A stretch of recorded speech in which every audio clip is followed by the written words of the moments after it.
भारत के मशहूर बिजनेसमैन रतन टाटा अब इस दुनिया में नहीं रहे। मैंने गुज़िश्ता रोज उनके बारे में एक वीडियो बनाई थी और बताया था कि वो कितने बुलंद किरदार के इंसान हैं कि उन्होंने अपने पालतू कुत्ते की मोहब्बत में एक बादशाह की दावत को एक लाइफ टाइम अचीवमेंट अवार्ड को ठुकरा दिया था। खुशी का राज हम सब जानना चाहते हैं, लोगों से पूछते हैं, लेकिन हमें बताने वाले जो लोग होते हैं वो हमारे ही जैसे लोग होते हैं, तो हम उनकी बात पे इतनी तवज्जो नहीं देते। लेकिन जब कोई शख्स बताए कि खुशी का राज क्या है और उसकी जेब में $100 अरब से भी ज्यादा हो, तो फिर सुनने का दिल चाहता है और यकीन करने का भी दिल चाहता है। रतन टाटा से एक बार किसी ने सवाल किया कि आपको सबसे ज्यादा खुशी कब और कैसे मिली। रतन टाटा ने जवाब दिया कि मैंने एक बहुत बड़ा बिजनेस एम्पायर खड़ा किया और उसके बाद मैं तरक्की की बुलंदियों को छूता चला गया।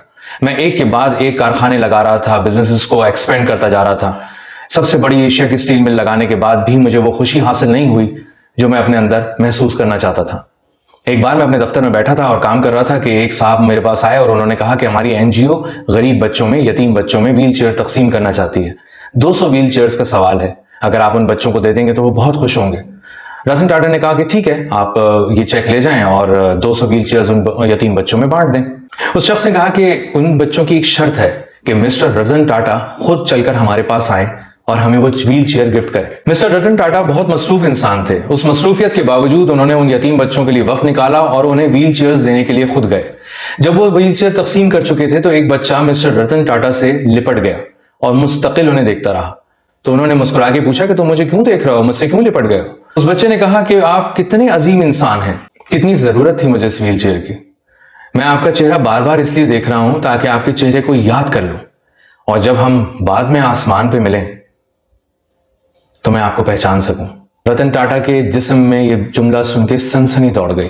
रतन टाटा ने अपने ऑफिस के लोगों से कहा कि आज जो खुशी मुझे 200 व्हील चेयर तकसीम करके मिली है वो पूरी जिंदगी बिजनेस एम्पायर को तामीर करके भी नहीं मिली। हमें इस दुनिया ने और इर्द गिर्द के लोगों ने, इस माशरे ने यही सिखाया है कि जमा करो, जमा करो, जमा करो। हालांकि असल खुशी बांट देने में है, दे देने में है, पहुंचा देने में। आप कुछ लेके नहीं आए थे दुनिया में, आप कुछ लेके नहीं जाने वाले इस दुनिया से। आपको इसी दुनिया में लाके स्किल्स सिखा के इतना बड़ा किया गया है।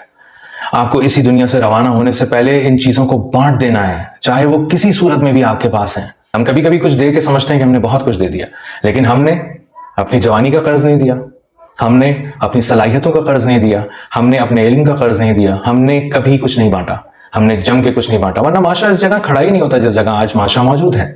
आपकी एक जरा सी निगाह करम से जिंदगियां बदल जाएंगी। थोड़ा सा पुश करने से लोगों की तकदीरें बदल जाएंगी, लोगों की समत तय हो जाएगी। इस पे बहुत काम करें, बांटें और बांटते ही रहें।